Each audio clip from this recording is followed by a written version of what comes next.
Anger and frustration from several accusers of a former San Diego police officer after he pleaded guilty to assaulting women while on duty. Team 10 investigator Michael Chen spoke with them, and Michael, they believe Christopher Hayes is getting off easy and they blame prosecutors. They do, and there is plenty of frustration. This is Christopher Hayes, who recently pleaded guilty today. Some of his accusers are taking aim at his plea deal and the prosecutors who agreed to it. It hurts my heart and my soul. It's like kind of, it's like a slap in the face. For Shauna, the pain of the surprise plea deal continues to sting.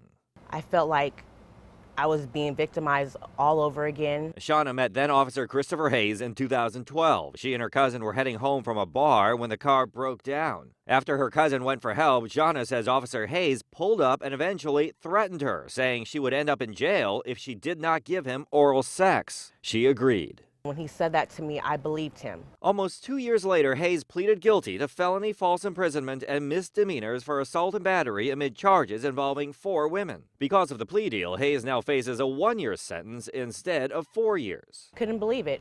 Shauna is one of 5 accusers whose cases were never charged, a fact she does not understand. She was interviewed by DA investigators. She hired civil attorney Dan Gillian and says she passed a lie detector test. Gillian, who represents 2 other accusers, says all are frustrated by the plea deal. I think it's kind of a convenient way out for them. He believes the DA's office is lenient on cops, pointing to the case of disgraced officer Anthony Arevalos. A year before his arrest, another woman accused him of sexually assaulting her, but prosecutors declined to press charges. Gillian says he also just learned another former police officer, Donald Moncrief, accused of assaulting another of his clients, will not be charged. I think that the police officers get away with more simply because the prosecutors, the elected officials, need police officers' support. Definitely let's hurry up and sweep this underneath the rug.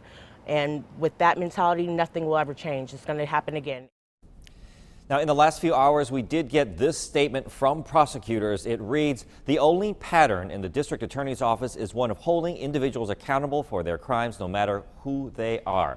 We file appropriate charges against peace officers like anyone else when we believe we can prove crimes occurred beyond a reasonable doubt." Michael Chen, Team 10.